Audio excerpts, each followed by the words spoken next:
The Confessions of St. Augustine, a 21st century Finnegan's Wake, not for anyone.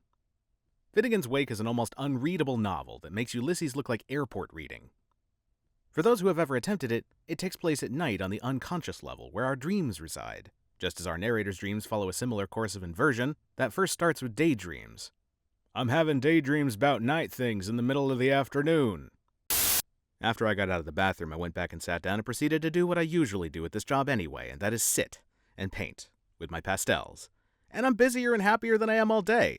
That is until my third cup of coffee and my paranoia kicks in, and then I'm just busier. Mentally, that is. Worrying about how I'm going to pay for the bills, what I'm going to do with the last half of my life, or whatever fraction is left after working here sucking in lead dust every night. But I suppose I get warning first, then brain failure. Unless it's the type where you don't know anymore what you don't know anymore. You just start to smile a lot more because life seems to have a lot less stress and complexities than it did at one time as you sit there with this feeling of well-being, grinning, while drool's coming out of the left side of your mouth. And congratulations, Schmidt, you're finally qualified for the demands of the job. And gee, he looks nice, but is that all he does is sit there and nod? And if I weren't married, I suppose even that could be a group. But a wife and 2 kids, all of whom still owe the hospital? I'm sorry, we have to take the girl back, Mrs. Schmidt. And by the time my son's about 16, he might have paid back his. No, I can't just sit there nodding and drooling. I gotta pay for the delivery fees, the baby's appendicitis operation, my wife's pregnancy complications, not to mention the up-and-coming one, Chris's hernia operation. The insurance policy lord, no, it's either all or nothing. Me checking out for $100,000 or paying the bills. Sitting here daydreaming of days gone by, what might have been. Night hours ticking by, wondering what I should do, consider my future plans, what I'm going to talk about for Saturday's meeting, the prairie and that sea of grass, the summer before I met Lorraine, so bright in the summer. Sun, white, yellow, and green, endless flow, gotta be something of significance here, Lord. No ritualistic prayer outside the wind is howling.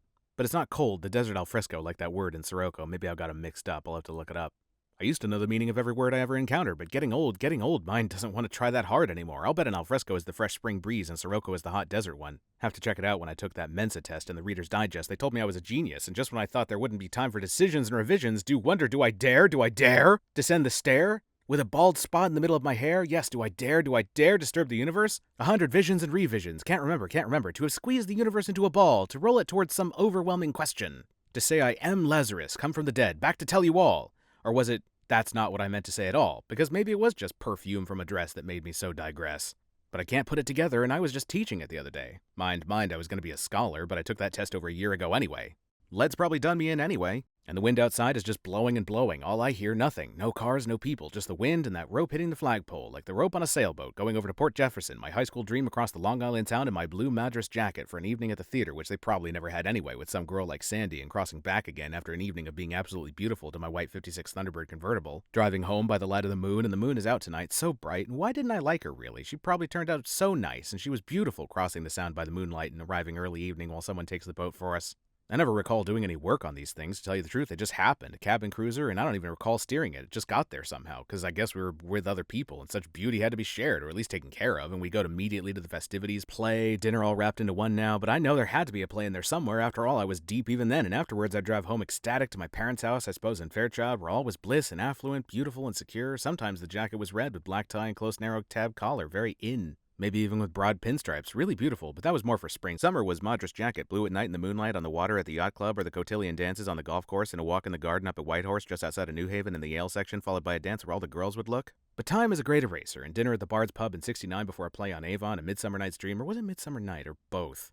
The mind, it was probably much ado about nothing anyway, or am I making some unconscious attempt to be cute and sententious? You see what I mean? Words can get lost in them, but I converse with morons all day and I can't be bitter, Lord. Semi-illiterate, maybe. Sounds so clinical and sterile. Morons, does it seem to do rather well, but I don't want to leave Stratford-on-Avon. I had another love there too, Sophia Loren. Again, always falling for girls who look like Sophia Loren, but she really did, but I was dating Rachel at the time, and that presented problems. One good wife, potential the other, who really knew she wouldn't be here long enough, but we fell for each other anyway. But I was always meeting girls who were falling for me. But at least Stratford-on-Avon was warm summer nights, and a beautiful Sophia Loren, whom I told myself I'd always remember, and you would always wonder if they would felt the same way as you're fighting the Sandman in some Fleabag hotel. Trying to savage one more day, Lord, one more hour, minute, and I'm losing. I'll be corked off in 10 minutes. If I'd been trying to sleep, you know what would happen, but instead I'll wake up at 3 and then it'll start. The roof leaks. My contract won't be renewed. My contract will be renewed. How am I going to pay all the bills? I worry about it too much. I don't worry about it enough. And I gotta get some sleep or else I'll start to fall asleep just in time to wake up. What could be worse? Which is why it works out that way, and I don't care. Right now. At 3 in the morning I will, but at 10 in the evening when a day full of responsibilities is over and you finally got it all to yourself, you're going to cork off in 10 minutes and I was just going to be an artist. And my wife's getting fatter, and the wind outside is just howling. And if I could only sleep. But if I take another cup of coffee, I'll be up all night, and I hate it when it gets like this. Torture to stay awake. Awake! Yeah. Shake your head constantly, shaking my head to keep from falling asleep. No one's come in all night, but just when I nod, in'll come the owner as I start slumping to the floor, if I'm not sleeping already, and maybe these are all dreams and I'm not conscious, and sometimes when I'm really asleep, I'll wonder if I'm really awake or asleep. And sometimes I'll think I'm really awake, but I must be, or I wouldn't be so aware of the fact that I'm almost asleep, and that was the last thing I remember before my replacement was pounding on the door yelling. So I grabbed my stuff, staggered out, and opened the door. Slam. Staggered out to my car. Slam. Shaking my head like I had convulsions, swaying back and forth, weaving back and forth until I jerked my head almost to wake up again and again and again, almost going off the road I don't know how many times, until I got in the house, slam, go down to the bathroom, slam, take off my clothes, jump in bed, flop, and then just lay there. Wide awake.